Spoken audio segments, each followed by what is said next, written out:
Asi ako'y wakan manaba 10 political party mayam ito busi naru busi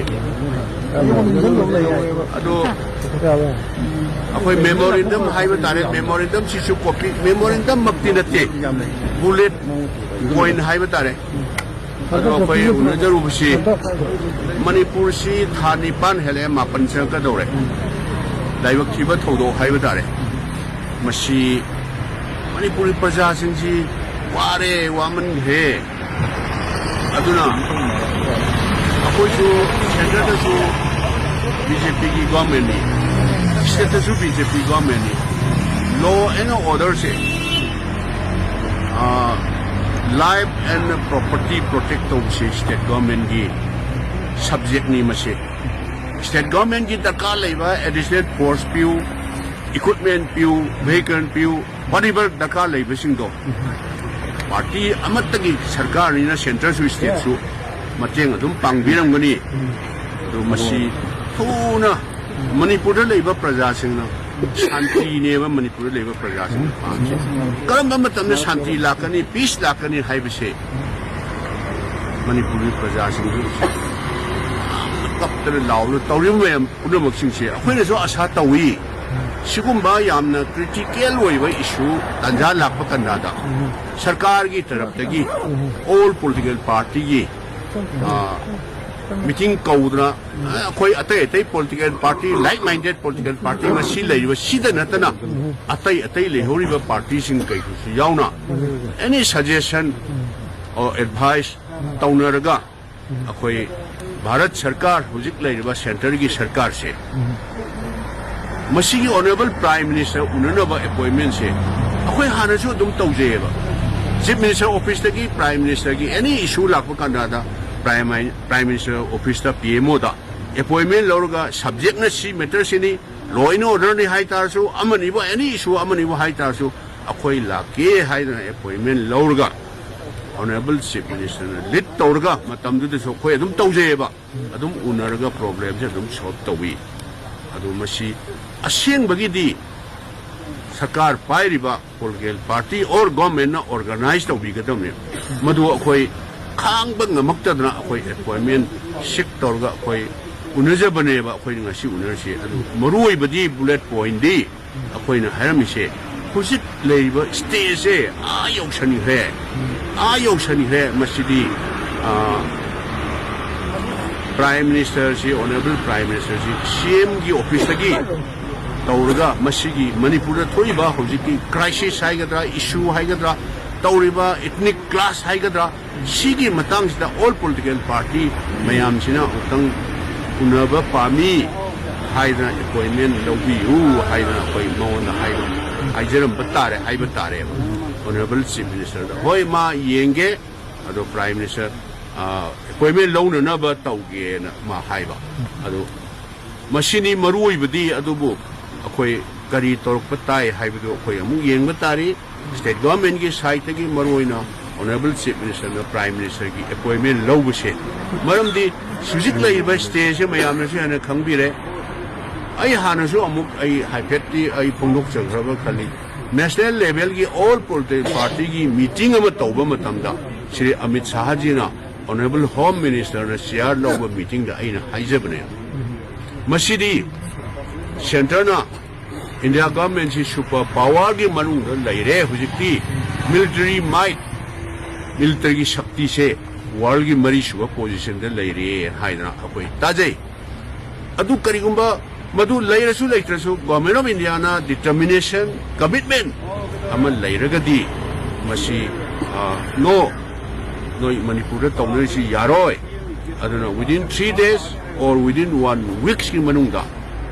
aina yadaba pair by illegal arms tawriba mayam singse suda leiba oro laitaba woro masi mayam singsi kulai pair ba mayam singse disarm tawgadabani haina government aduna tragadi ako'y action lawgani hain tawganda da masi suchoy na Santi Porkani, Numi Kamna Lepneraba, Hanaraba, Hanaba Lepneraba, violence level Lepner Gadi. democracy satpa leibak tadi wari sanadar di without talk across the table wari sanadar di solution for ngamon adu on top of that democracy satpa leibak tadi wari sanadar na ringubai problem am later di there must be one solution haibasi akoi khunimuna thajana leibani wari sanana ba conducive atmosphere sidi violence hana sunaba nomai kapna basi hana lefana na basi di center na intervene to bi bana tradi masidi yaroi haila koi kayam kuina khangde government of India gi aron by any hidden agenda leibadi khangre manipur gumba bu pikraba state se moi community leijing se amana ma bu haning ma hana jesuno angam mana panja hu suno haiba du gumba ma lerga di khangre adu tragadi akoi manipur ju bharat ki part amani manipur da leiriba praja sing su bharat ki nagarik ni akoi si kari oina ubibano haibado modu akoi government sina haiba hangoi ba nungai taba leidna haiba nungai taba leira magasu akoi kano torga akoi haijege akoi site ge haijege thuna prime minister gi appointment lobi u haina akoi adugi ni akoi uleje bisi ꯃꯁꯤ ꯊꯦꯡꯄꯣꯂꯤꯌꯔ ꯄꯥꯔꯇꯤꯒ ꯒꯚꯔꯟꯃꯦꯟꯒ ꯋꯥꯔꯤ ꯁꯥꯟꯅꯔꯤꯁꯦ ꯒꯚꯔꯟꯃꯦꯟꯅ invite ꯇꯧꯔꯛꯄ ꯑꯣꯏꯕ꯭ꯔꯥ ꯅꯠꯇ꯭ꯔꯒ ꯒꯚꯔꯟꯃꯦꯟꯅ invite ꯇꯧꯔꯒꯗꯤ ꯀꯔꯝꯕ ꯑꯦꯖꯦꯟꯗꯥꯗ ꯋꯥꯔꯤ ꯁꯥꯟꯅꯁꯦ ꯍꯥꯏꯅꯣ ꯑꯗꯨꯗꯤ ꯉꯁꯥꯏ ꯑꯩꯈꯣꯏ ꯍꯥꯏꯖꯈꯤꯕꯗꯨꯅ ꯑꯍꯧꯕꯗ ꯑꯩ ꯍꯥꯏꯖꯈꯤꯕꯅꯤ ꯃꯌꯦꯛꯀꯤꯗꯤ ꯒꯚꯔꯟꯃꯦꯟꯅ ꯃꯁꯤ ꯏꯟꯚꯥꯏꯠ ꯇꯧꯒꯗꯕꯅꯦꯕ 10 political party ꯅꯠꯇꯅ all political parties ꯀꯧꯒꯗꯕꯅꯦꯕ ꯑꯗꯨ ꯀꯧꯗꯅ ꯑꯩꯈꯣꯏꯁꯤ ꯏꯀꯥꯏ ꯈꯪꯗꯅ ꯆꯪꯁꯤꯟꯕ ꯍꯥꯏꯕ ꯇꯥꯔꯦ ꯀꯔꯤꯒꯤꯅꯣ ꯍꯥꯏꯕꯕꯨ ꯃꯅꯤꯄꯨꯔꯒꯤ ꯍꯧꯖꯤꯛ ꯂꯩꯔꯤꯕ ꯁꯤꯆꯨꯋꯦꯁꯟꯁꯦ ꯃꯁꯤꯗ ꯀꯞꯇꯅ ꯂꯥꯎꯗꯅ ꯍꯥꯟꯅ ꯁꯨꯅ ꯇꯧꯔꯤꯕ ꯃꯌꯥꯝꯁꯦ ꯃꯁꯤꯗꯗꯤ ꯑꯩꯈꯣꯏ ꯄ꯭ꯔꯣꯇꯣꯀꯣꯜ ꯑꯣꯔ ꯅꯠꯇ꯭ꯔꯒꯅ ꯃꯣꯏꯅ ꯀꯧꯔꯛꯄ ꯉꯥꯏꯕ ꯌꯥꯗ꯭ꯔꯦ ꯍꯥꯏꯗꯅ ꯑꯩꯈꯣꯏ 10 political parties appointment lawrga changbane hajiki laiba system sida manipura hum chanariba mong sida laipada hoji openly khulai pairaga public no pairaga haji openly chakhalakpa masi law and order gi situation ne masi kwaidagi show ba thatra fail hoiba sarkar ne na permanent law ne adum kat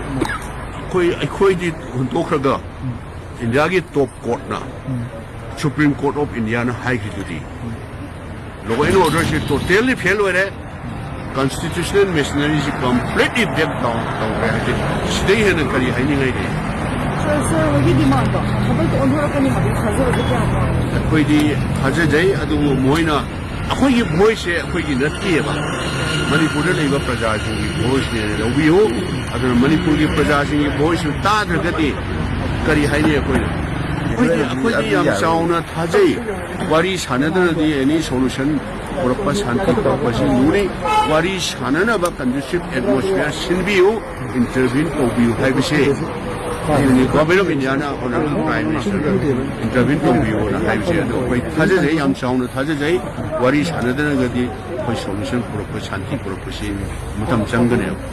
that is our main demand request to the honorable chief minister from your office. You please seek appointment of the Honorable Prime Minister of India. The situation has gone out of hand. So, what is happening in Manipur? You people know better than to us because you are ruling the state. So, main bullet point is please seek appointment of the Honorable Prime Minister. We are trying 10 political party, like-minded 10 political party. You people know how many days we are waiting in Delhi? More than 2 weeks we are waiting there to seek appointment for meeting Honorable Prime Minister. They are not giving any appointment. So now we have directly seek appointment of the Honorable Chief Minister and meet him. We request him, please seek appointment of the Honorable Prime Minister. All those things, it is too long. It has gone out of hand. So you please seek appointment through from your office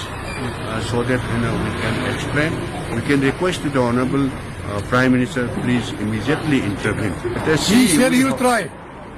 He will seek appointment of the Prime Minister. We believe we will get the appointment of the Prime Minister.